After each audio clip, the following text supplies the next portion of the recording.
Hello, my name is Victor Tendler and I'm doing a video about vision improvement. I've been doing it for quite a long time and I came to some really effective method to improve it. And now I'm trying to teach other people so they can also enjoy it. So this is called the cross-target method. It will be explained later why I called it that way, just to make it easier to understand what I'm talking about. So what is bad vision? Of course, this is most common is myopia, astigmatism. There's hyperopia also. It's refractive error, of course. And the shape of the eye is affecting this kind of problems that people have. And it's really common, and some countries it's more than 70% of people have some kind of myopia.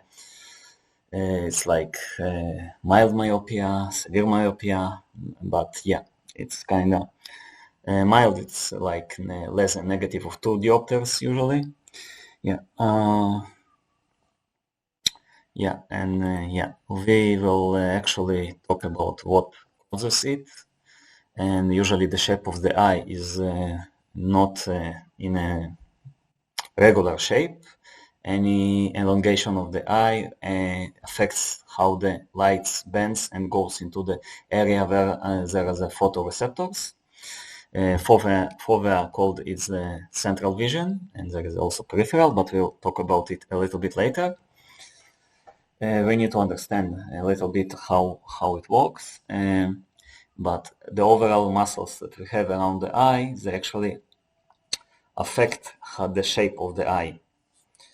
Yeah, and there is also muscle inside the eye called the ciliary muscle, but for now I will not talk about it because it's not the main issue for the vision problems. It's of course has some issues with our daily activities, like if we read quite a lot, the ciliary muscle pushes the lens and the lens become a little bit wider and the power of the lens is bigger, so it can focus on a closer distance. Yeah, it also affects, but the main effect of the shape of the eye is the muscles we use around the eye. And let's see the next slide. And there is the central vision. It's a static vision that refers to the photoreceptors that are in a central part of our retina. It's required for any task that we need to focus on. It's like every time we need to focus on some page and read from it and mentally we look on it, we are using the central vision because it's the most sharpest vision, of course, and this vision gives us the most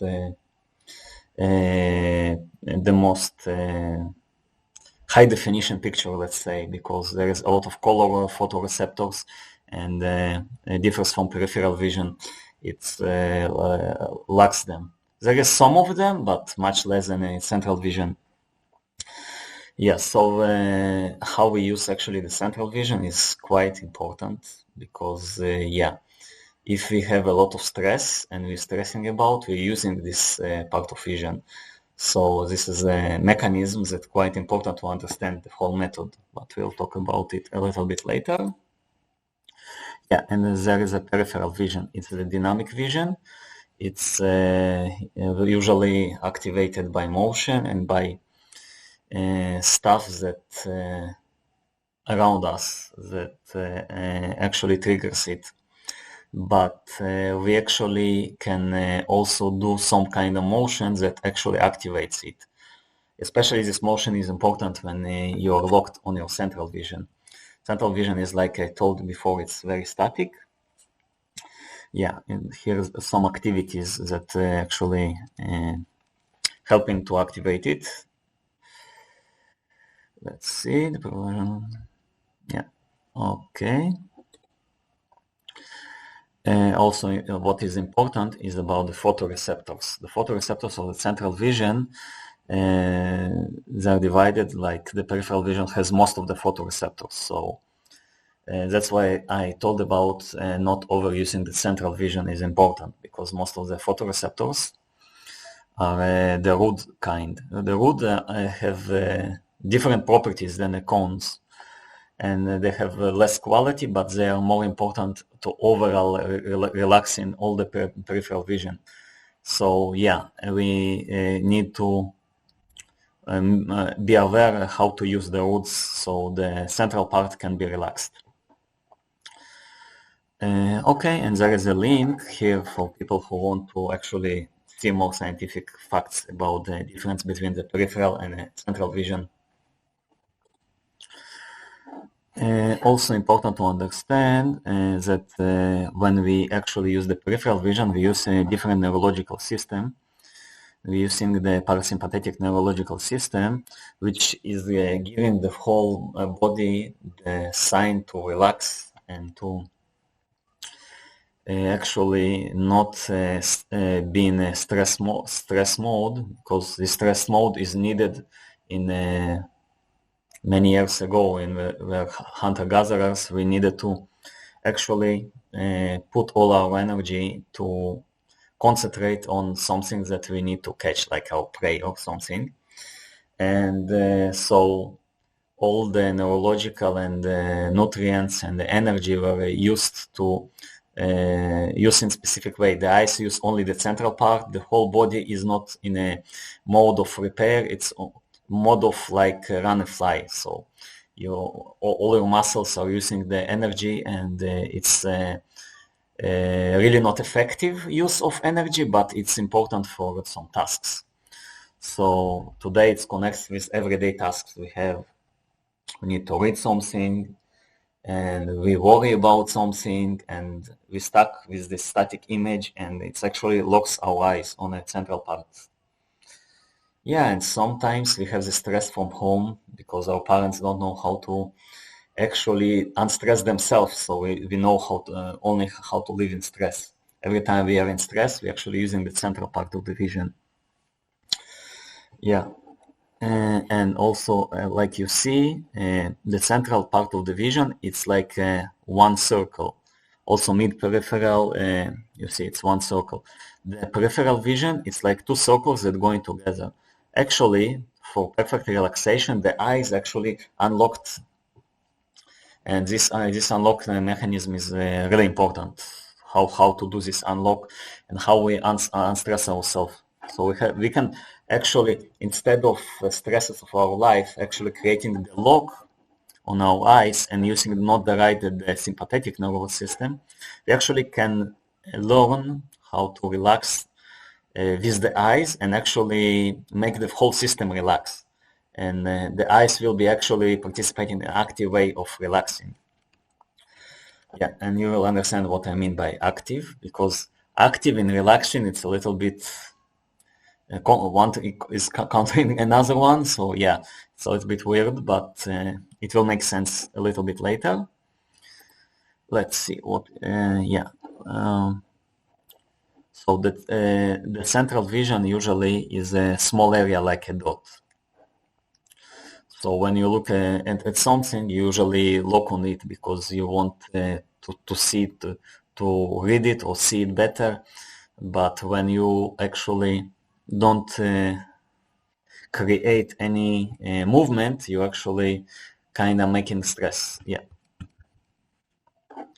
And the central part is like less than 5% of our photoreceptors, so it's important to actually not overuse it.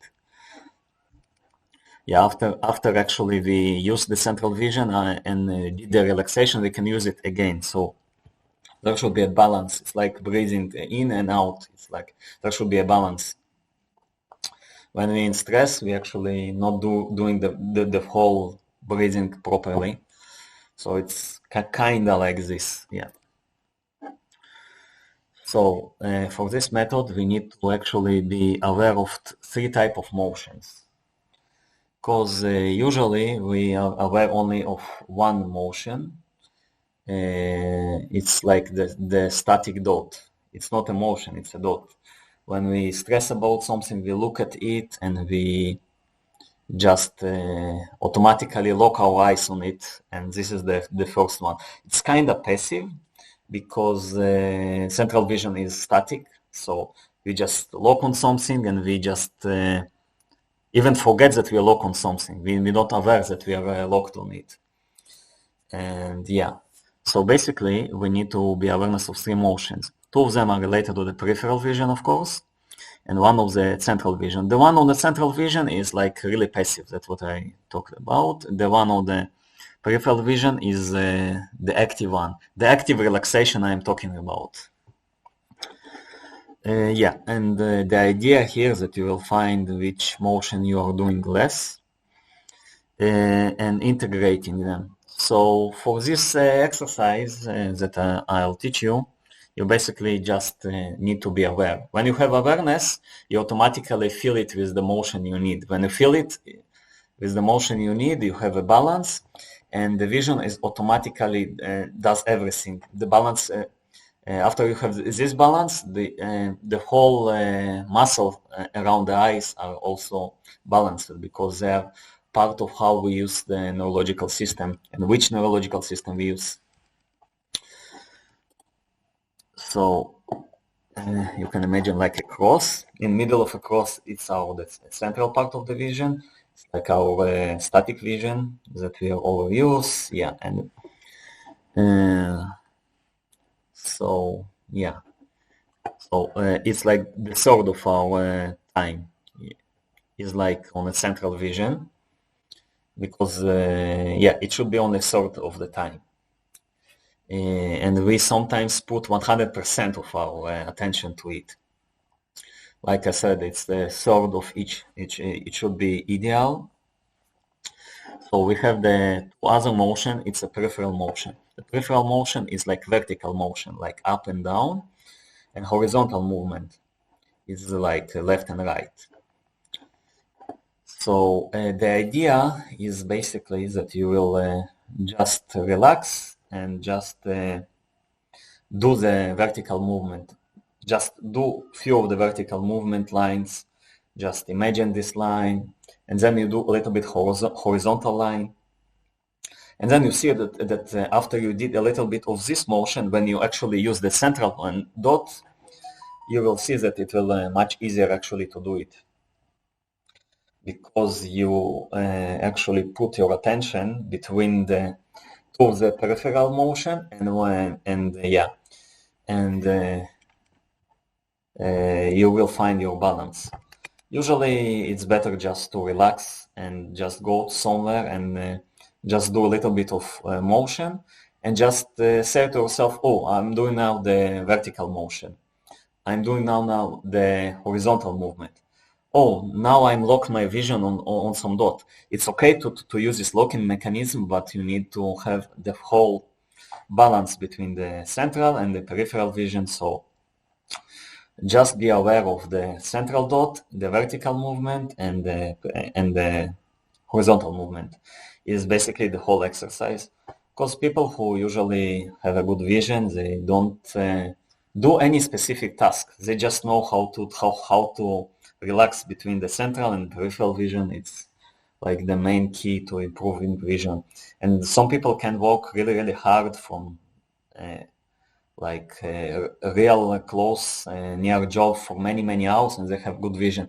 And some people also can have really terrible vision, and they, even after they trying to do the minimal tasks they need to do in a day, they still feel a lot of pressure on their vision and they feel heaviness. Yeah, it's just because of that awareness. And when you're aware of the motion and you know which motion, what it does, it actually helps you to on subconscious level do it. So the idea is to learn about three types of motions and just to experiment with yourself what happens when you do. Because when you do the vertical movement, it's actually the first one because it's actually this motion is between your eyes. So it's an area where both of the eyes actually work together. And this motion is breaking the dot in the center. So it's easy to start with this motion. After you do this motion a little bit, your eyes kind of open from one dot that was like the the main focus to like parallel view of the gaze, that in each eye, like in the image before, you have more of the, let's see if I can go back. No, this is not back. Yeah. So you see this circle. Each eye is like have a parallel circle with the most peripheral vision. But you can do this motion after you release the central part. So the central part is really the vertical movement that release the central part is really important here. Yeah. And after you do it, because usually even some people can start with the horizontal movement, but the horizontal movement is limited a little bit because neurological system is not unlocked fully. To unlock it fully, usually you need to start with the vertical plane. But some people still have a good vision, but they have astigmatism because they don't have movement on 90 degrees. When you don't have movement in the 90 degrees, this part of the eye, is kind of crushed a little bit. It's like you do this movement, but you have some twist in this. It's a little bit complicated to explain, but there is images of how the astigmatic eye looks. So yeah, so that's why it's important to have both of the motions. There are some people that have only the vertical movement without. So it's important to give each movement like the balance it's needed. So this is the method basically. And if you have questions and you want to ask something, you can always reach my YouTube channel, my Facebook, or Patreon if you like to donate some stuff, especially if you find it useful to your daily life. Yeah, so follow the vertical movement instead of one dot, doing this is the last way. Yeah, it's the same thing, it's just a bigger one if you want actually to practice it. But you can imagine any movement basically. You just need to be aware of what type of movement you have currently, and then add a little bit of other movement. Then you can just forget about the movement, just work with central vision a little bit. But after some time, you remember that, oh, my central vision was used a little bit too much. Let's do a little bit vertical movement. It's like almost on a subconscious level, this stuff happens. But after it's all, after you made it conscious and you learn how it helps you and you see your vision is sharper, you see a little bit of double vision even. Some image is sharp and the other image is a little bit blurry. It's okay because first of all, it's normal to have a few images because the fully relaxed peripheral vision, it's like the eyes are not locked. They're free to, each eye is a little bit free to use its own peripheral vision and they're not locked on the central vision. And also, like I said, the brain remembers how you've seen before, but it gets new sharper image. So it's kind of mental activity. So after the mental activity improves and your brain got used to new sharper vision, it's like you can do you can do physically again the physical improvement, then again mental improvement. It goes forth and back till you have a good vision. But when you do it right, you have this circle that comes again and again with improved vision, and it gets easier each time because it's more automatic each time. But it's important to have the right expectation. But from this method, you have a good you can have a really good expectation because it's improving vision in the fastest way that I know. I tried a lot of stuff like Bates method. I tried the Jack Steiner method of end myopia. I like Jack Steiner because he brought a lot of science to it about the ciliary muscle, which is part of the vision. Actually, if you do a lot of close-up work, it affects your vision, but it's not the main thing. He just collected every scientific known facts about vision, and he made a group about and a lot of videos about a lot of stuff that people should be aware. But the difference in my methods that I like to give the people the exact scientific facts that they need. These scientific facts have not been approved yet, but it's only something that I did with a lot of people, and they got a really, really good result. Yeah, Jack Steiner just followed the most known scientifically research paper. This is stuff that I'm talking about is not existent yet, but I want people to try it and see how it works. And there is also this guy, Mark Warren.